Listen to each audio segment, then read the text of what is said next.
Alors aujourd'hui, j'aimerais parler de l'usage de la langue, l'usage de la parole. Et nous allons voir que nous avons un pouvoir extraordinaire,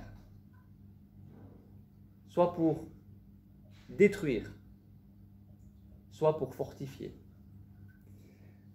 L'apôtre Jacques, dans sa lettre au chapitre 3, il dit ceci: « Mes frères, qu'il n'y ait pas parmi vous un grand nombre de personnes qui se mettent à enseigner, car vous savez que nous serons jugés plus sévèrement. » Beaucoup de personnes convoitent la fonction de prédicateur. Ils veulent prêcher. Mais sont-ils conscients de tout ce que cela implique et surtout de la responsabilité? Car Jacques ici nous dit que nous serons jugés plus sévèrement, moi y compris. Et j'avoue que bien souvent je ne me sens pas à la hauteur de cette mission de prêcher.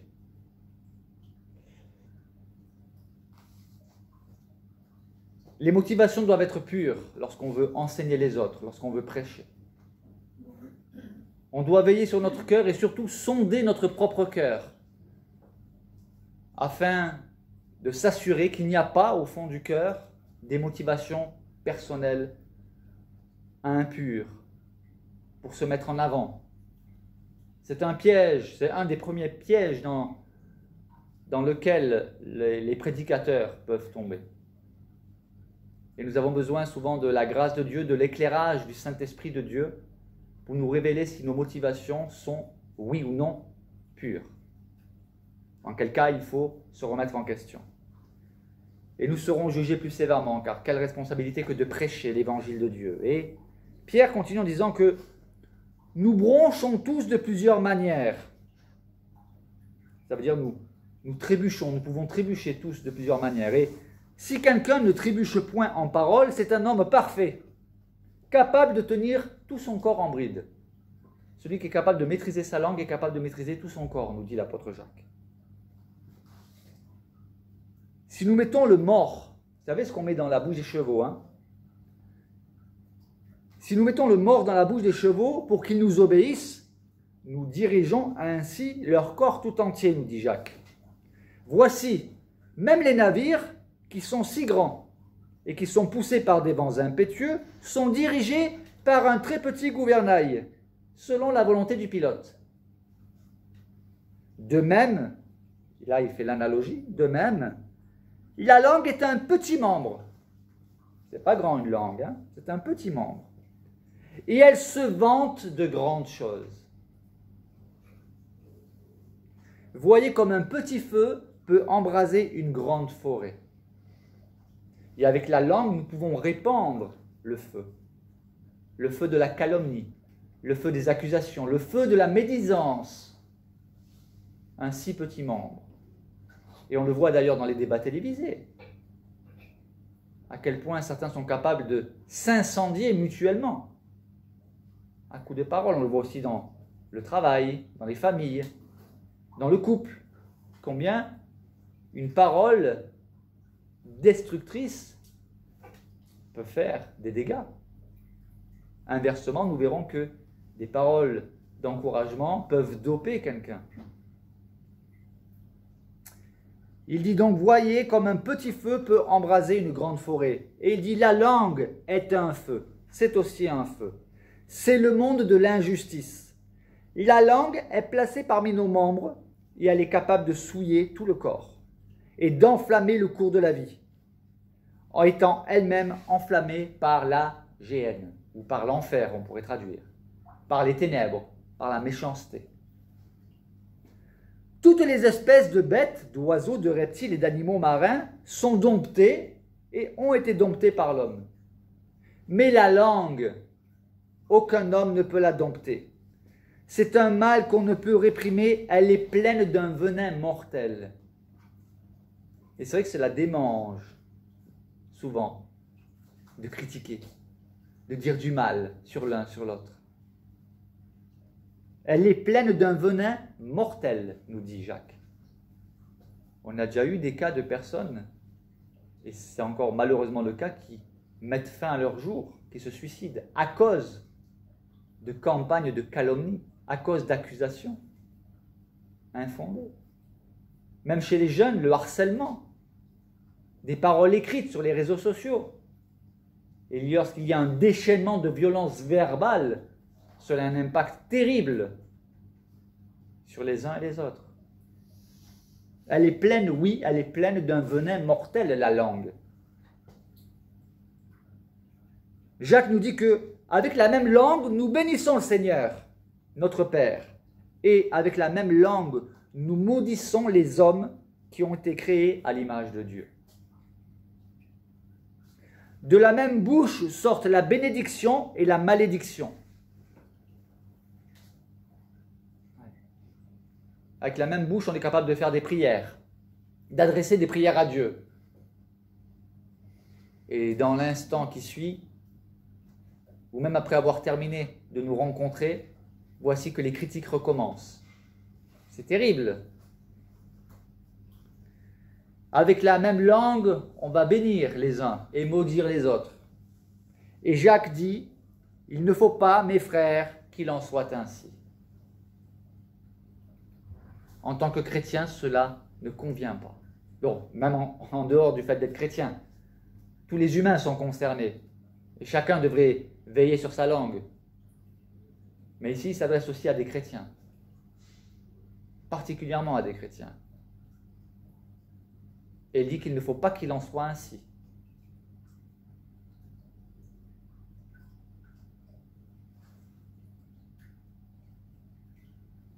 Il donne un exemple en disant la source d'eau, fait-elle jaillir par la même ouverture de l'eau douce et de l'eau amère?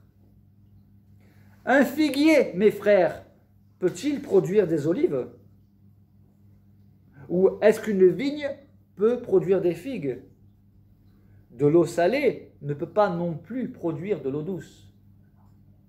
Alors il y a effectivement, il y a des bizarreries. Il peut y avoir dans la mer, au fond, une source d'eau douce, mais elle ne se mélange pas avec l'eau de mer. Et inversement, il peut y avoir, au milieu de l'eau douce, peut-être un filon d'eau de mer qui passe, mais il ne se mélange pas. Et d'une source d'eau salée ne sort pas de l'eau douce.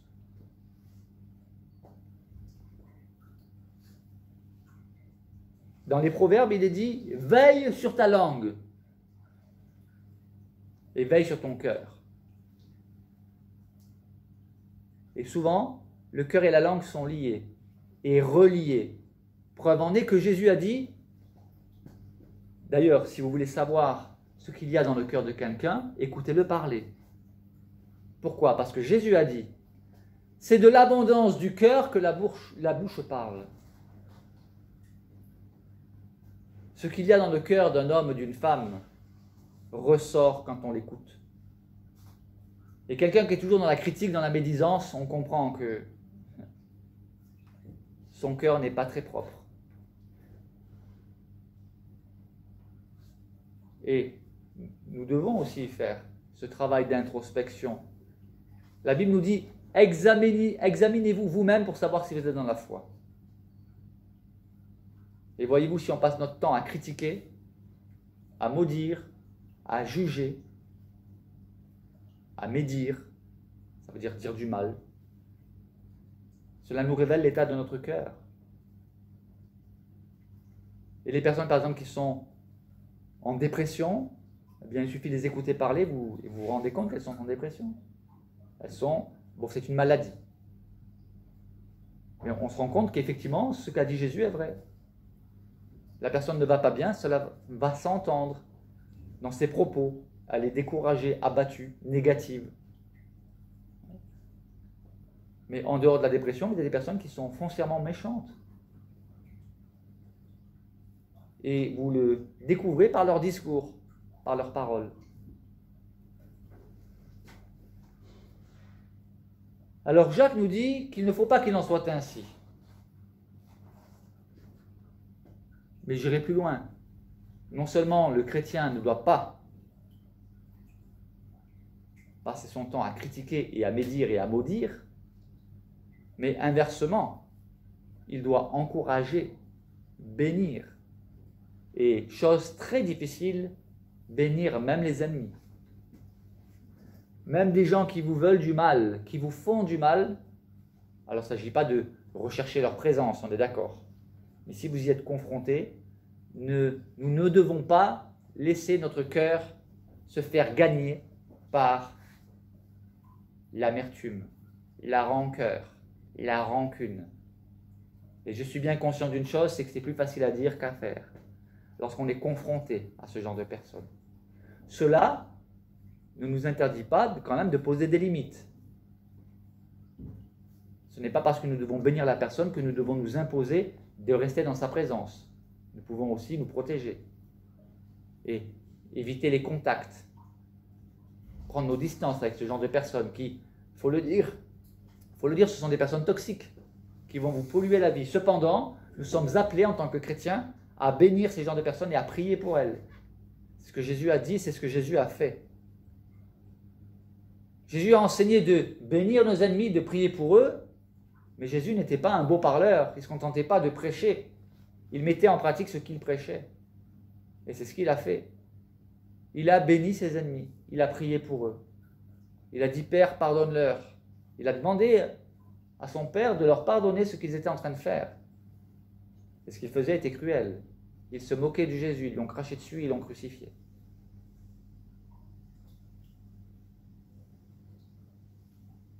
Nous devons utiliser notre langue pour bénir, pour encourager, pour prier. Avez-vous déjà remarqué l'impact de paroles positives? Pour le remarquer, il faut pratiquer cela.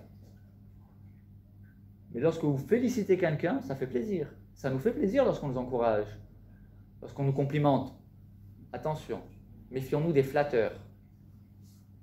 Ça, c'est un autre cas de figure. Mais des paroles sincères, dont le but est de bénir, d'encourager, de fortifier, c'est puissant. La vie et la mort sont au pouvoir de la langue, nous dit la Bible. La vie et la mort, c'est pas rien. La vie et la mort. Parce que de la même manière que des personnes mal intentionnées peuvent tuer quelqu'un avec un mauvais usage de la langue, c'est-à-dire en harcelant la personne, en l'agressant verbalement, en la critiquant, eh bien inversement, vous pouvez sauver la vie de quelqu'un par des paroles qui sont à propos, des paroles bienfaisantes, bienveillantes, bénissantes.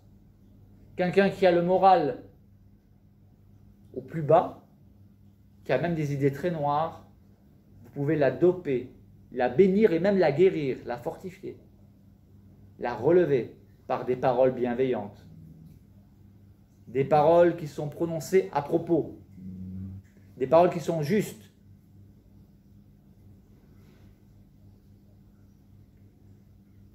Sommes-nous conscients, je ne le crois pas véritablement, mais sommes-nous conscients de cette puissance que Dieu nous a communiquée? C'est une puissance incroyable. Juste la parole. Et voyez-vous, la parole, elle est aussi puissante pour sauver la vie de quelqu'un. C'est le rôle des avocats. Un exemple frappant, extraordinaire que l'on trouve dans les évangiles et qui concerne Jésus, c'est ce fait incroyable d'avoir réussi à sauver une femme qui était condamnée à mort uniquement avec des paroles. Il n'a pas utilisé la force physique, il n'a pas utilisé d'armée, juste la parole. Il a été l'avocat le plus extraordinaire, avec la plaidoirie la plus courte de l'histoire des avocats, pour sauver une personne condamnée à mort. Et nous avons ici l'histoire de la femme adultère. Elle était coupable. Elle était coupable. Elle avait été prise en flagrant délit. Bonjour. Elle avait été prise en flagrant délit d'adultère, elle était coupable. Vraiment coupable. Et Jésus lui a sauvé la vie avec une parole, une phrase. Ils ont voulu la lapider. Jésus a dit que celui d'entre vous qui n'a jamais péché, jette le premier la pierre contre elle. Et la Bible nous dit que tous accusés dans leur conscience se retirèrent les uns après les autres. Quelle est la puissance que Jésus a utilisée pour sauver la vie de cette femme? La parole. Mais une parole assaisonnée de sel. Une parole puissante, décapante.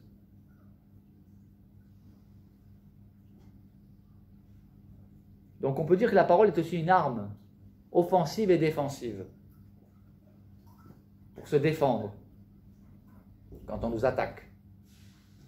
Et aussi pour